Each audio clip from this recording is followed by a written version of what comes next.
Rachel, can you turn off the lights real fast? Okay, so today it's going to be a pretty easy lesson day.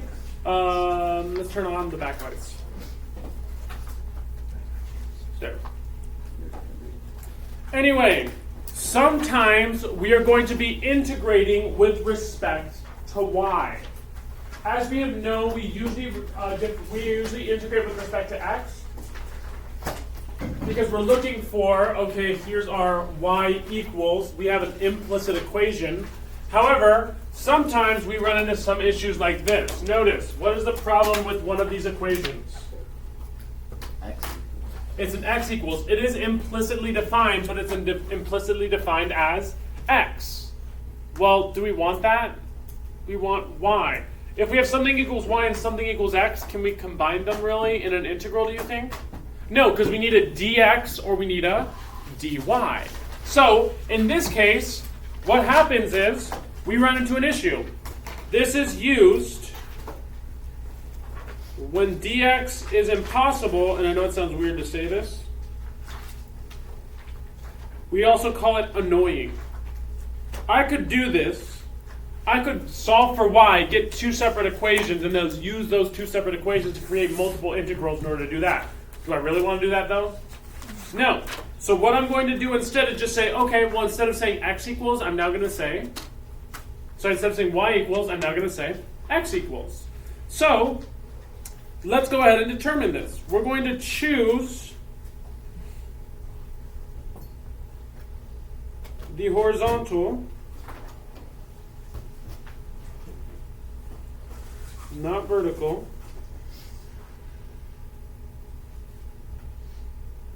when easier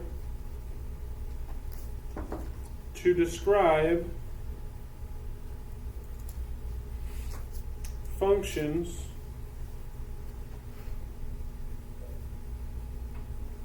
as y then by x.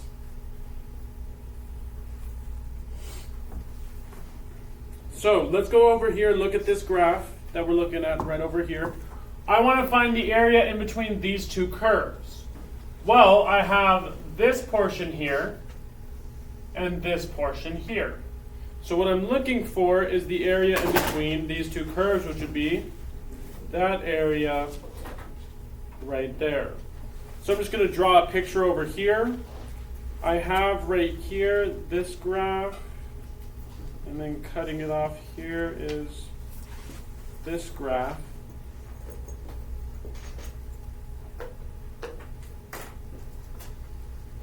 Here I have a function of y, so I'm going to call this g of y right here, which is going to be equal to, which of these functions do you think this curved one is? The first or the second?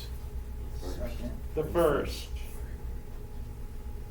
Then I have this graph here. Now my problem is this graph defined as y or as x? I cannot have that. I need this as a function of y. So therefore, what do I need to do? I have y equals x plus 1. I need to go ahead and solve for x. So therefore, this is actually x equals y minus 1. So I took this and I solved it for y. So now this is in the form of g of y, because we have a function of y as our input there. We're going to be doing this a lot when we get to the next section, just so you know. So when we get to the next section, we're going to be doing this quite a bit. So you just have to look at the equation and say, okay, is it easier defined as x or easier defined as y? Whichever it is, you change all of those to become those equations. All right? Now, let's go ahead and do the first part.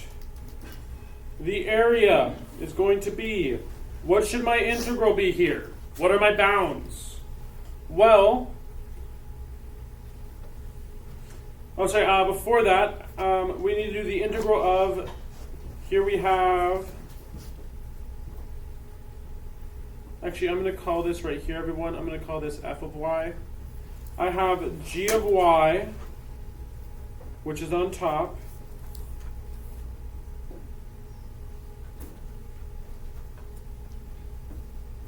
Oh wait, sorry everybody. Nope. That's what I had down here. Okay. So we need to look at this as, we need to basically flip how we look at this, because now what's on top and what's on bottom doesn't matter, because when we're looking at x's, that's what's important.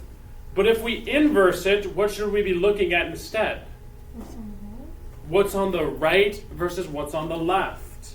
So really, this one is going to be which one's on the right. So here we would have f of y minus g of y dy, because we look right to left. This is the upper, is the right, and the lower is the left.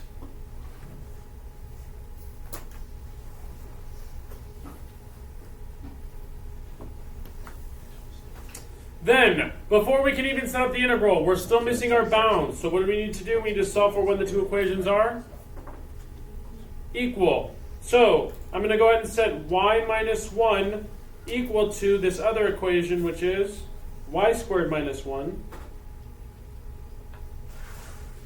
I'm going to solve for y, so I get y squared minus y equals 0. Factor a y out, we get y minus y times y minus 1 is equal to 0. Therefore, y equals 0 and y is equal to positive 1. Therefore, I know that those are my two intersection points. Finally, the third part, we can now integrate the integral from 0 to 1 of my rightmost function, which is y minus 1, minus my leftmost function, which is y squared minus 1, dy.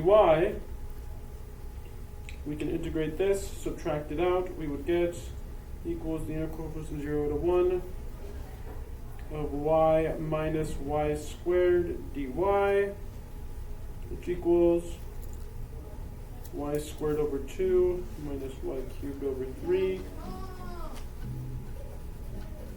from 0 to 1 is equal to 1/2 minus 1/3 minus 0, and this is equal to 1/6 is my area. Any questions on any of this?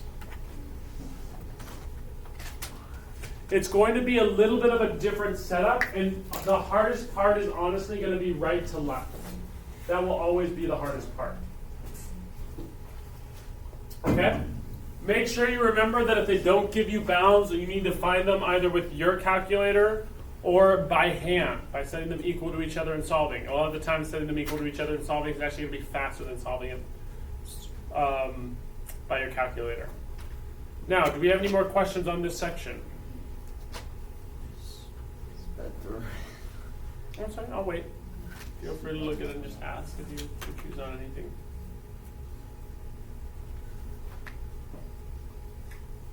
So you do right to left when you're given x equals and y equals? When you're given x equals, you do right to left. When you're given y equals, you do up to down. Okay. Yep. As long as you remember up to down, and then just turn your head. If you turn your head this way, you can kind of just look at it and see, oh, that's on top, that's on bottom. But it's always tempting to do it the other way and say the other one's on bottom, the other one's on top. Wait, you do that when you get x equals. Yeah, so if you have x equals, you're not looking up to down. You're not looking this way anymore. Now you're looking this way. Why didn't she just make it? Y equals? Yeah. You could on some cases, but on others it's going to be impossible to make it y equals. You cannot. Some functions cannot be implicitly defined with x. Okay. They must be implicitly defined with, But for this it implicitly could've defined been, with right? y. Yeah, you could have done. Well, you're missing the y squared in this case. So you square it and then That would have just been. Technically, you could, because All that's missing is this down here. This is the positive, this is the negative. Therefore, you would know you'd only need to use the positive version of this square root. So technically, could you? Yes. However, you need to know that fact off the top of your head. Yeah. And if you don't know that fact, then there's a good chance you would mess up when you do it, which is why it's just easier to do it this way.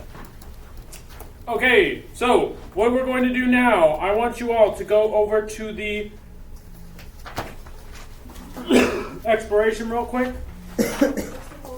Yep. And the areas, it's the same either way. If you like integrate with respect to x versus like Yes, exactly. like Find me a butterflies. It's kind of like, instead of saying that this is the base, and instead of saying that for a square, this is the base and this is the height, we change it now to where this is the base and this is the height. It's just looking at it from a different perspective. It's going to be doing the exact same math, really, just in a slightly different way. So, areas enclosed by intersecting curves. We look at this. For each positive integer k, let A denote the area of the butterfly shaped region enclosed by the graphs of y equals k sine of kx and y equals 2k minus k sine of kx on the interval 0, pi over k. The regions for k equals 1 and k equals 2 are shown. So, on this graph here, we have our two different graphs. This one is 2 minus sine of x. This is sine of x. This one right here is 4 minus 2 sine of 2x, while this one is 2 sine of 2x. What I want you all to do is find the area between the two regions of the curves. I'll help you set up the first one. Wouldn't it be the other way around? Hmm? Wouldn't the first one be 4 minus 2 sine 2x? Because k equals 2 in that case? Yes, so that's what I like and hate about this problem, is that this graph looks a lot more like that one. So even though this does say k equals 2 and it is higher up on there, this one's actually a better approximation of this graph. Well, this one's a better approximation of the other one, which is kind of funny. So I have the same thing in my notes. So technically, yes, you are right, Cody. I just like to reference it that way. You are, in the end, right, no. It's just if you actually graph them, this looks like that one, like the sine of x's look like that one, and the bigger one looks like this one. Although it should be moved down a little bit, for sure. Okay, so I will help you set up the first integral.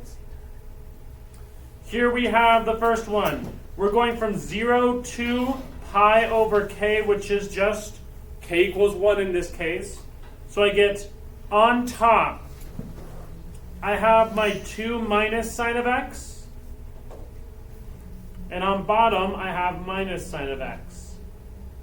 So therefore, we're going to get 0 to pi of 2 minus 2 sine of x. wait, why is it not pi over 2? For that one, because it's 0 to pi over k, and we're doing k is equal to 1 first. Then why are we using the? We're Then using why the aren't red. we using the one we pointed to the green for? Because we're using the red regions like equations, and then for the red it's k equals 2. So we're just going to do the green one then first. No, Okay, we're going to do the green one first then. This is really sticking with some of y'all, isn't it? Well, because it makes no sense. No, where did you? Okay, fine. Here, we can do it this way. No, Again, the visual for me once I graph them made a lot. It just yeah. Okay, so this right here. Like, where did you get these equations? No, but like. Y equals k sine of kx.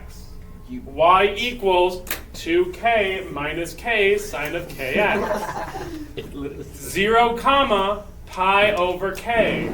Let's do k equals 1. Please read the problems before you ask any questions, Caleb. Okay? Okay. All right.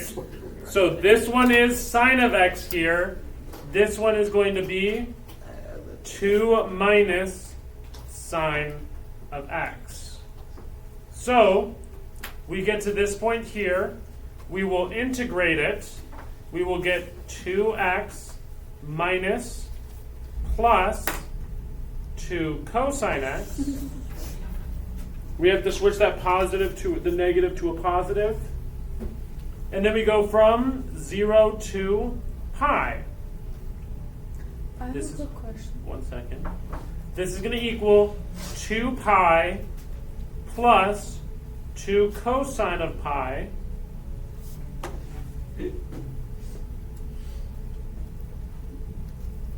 minus 2 times 0 minus 2 cosine of 0. Yes, Alice? How did we get the minus 2 sine x? Because we're not multiplying. 2 minus sine minus sine. Oh, okay.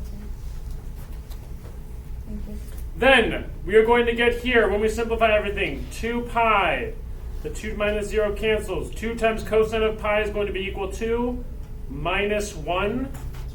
Say minus 2 here. And then 2 cosine of 0 is going to be a positive 2, which is equal to 2 pi minus 4. So I integrated this. I got 2 pi minus 4 as my answer there. Now what I want you to do is set up the other integral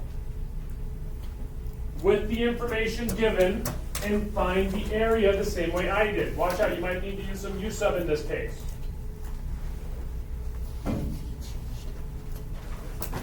Man, we are just tired and exhausted today, aren't we? Well, are we doing it? I did get 12 So we're hours and doing I'm the still area of the exhausted. red one, correct? Huh? We're doing it for red, correct?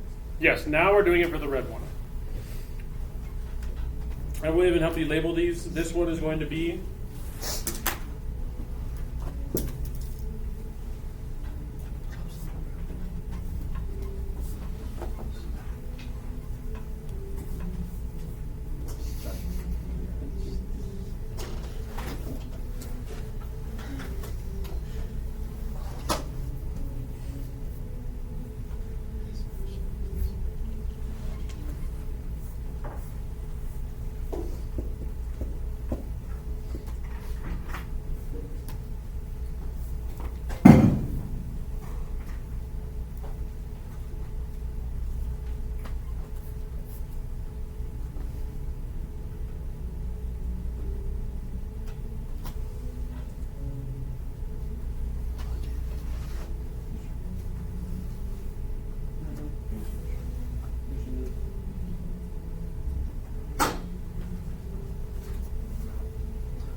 Wait, do we need u sub?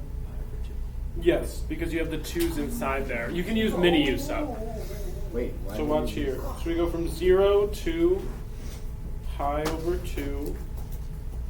And now my equation is going to be, on top I'm going to have 4 minus 2 sine of 2x Oh, yeah. minus 2 sine of 2x, which is going to give me 4 minus 4 sine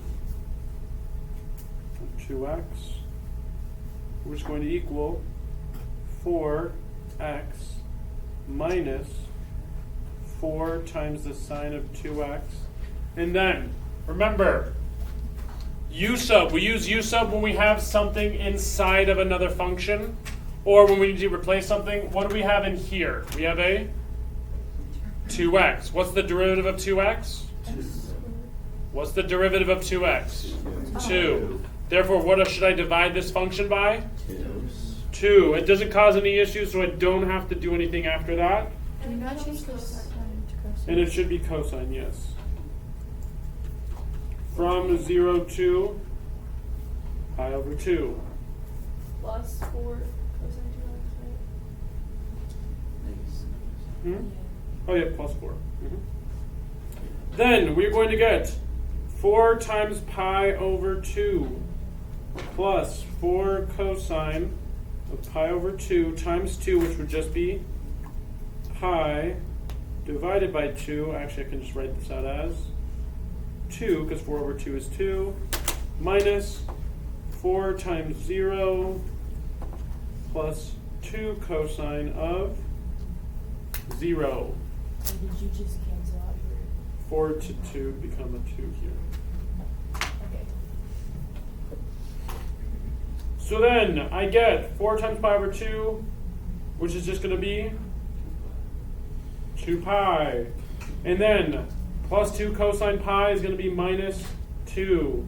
Minus 4, that cancels, and this actually becomes a minus because of the negative distribution, and we get a minus 2. So what do we get for the area under this curve? Wait, isn't positive 2 cosine pi just... Divided by 2. Oh, wait, never mind. Yeah.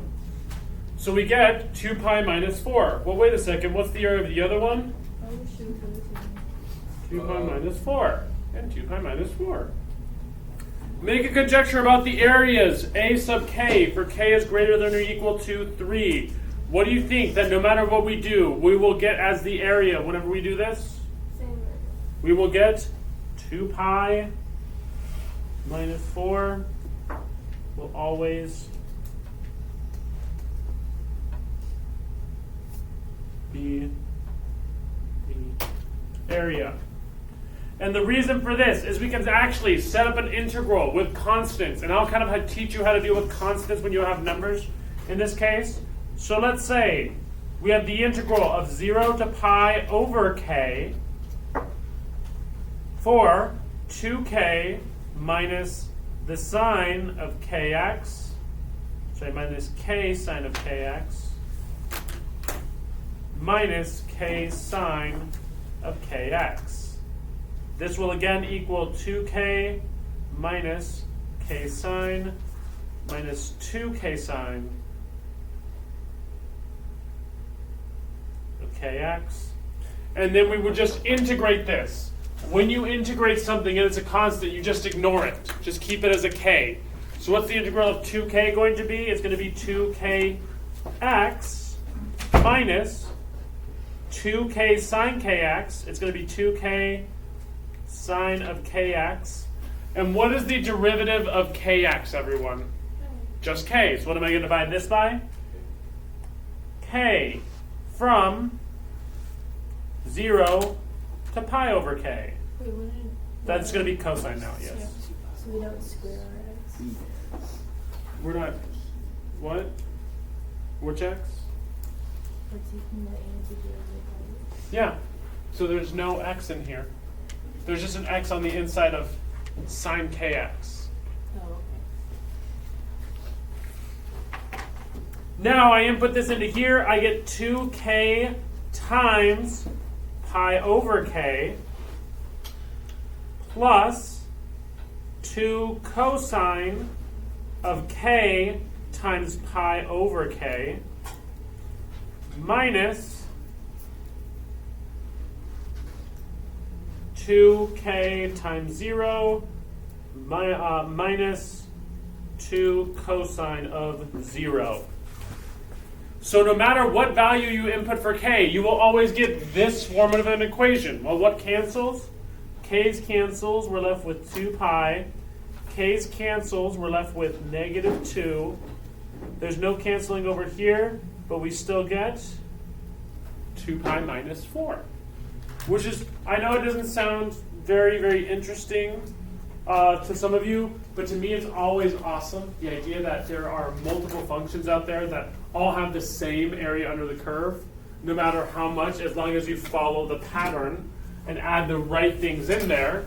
The reason this works for sine, though, sine and cosine just have a lot of unique things with them because they are periodical functions that go on forever and ever like that. We're going to go ahead and end there. I'm not going to finish off the rest of this, just so you have a little bit of time to work on your homework. Your homework is going to be 9 through 16. 9 through 16. So, when you get back on Monday, I will be checking 1 through 17 on section 1 and 1 through 16 on section 2. That is your spring break homework if you do not have all of that finished yet. Can you repeat?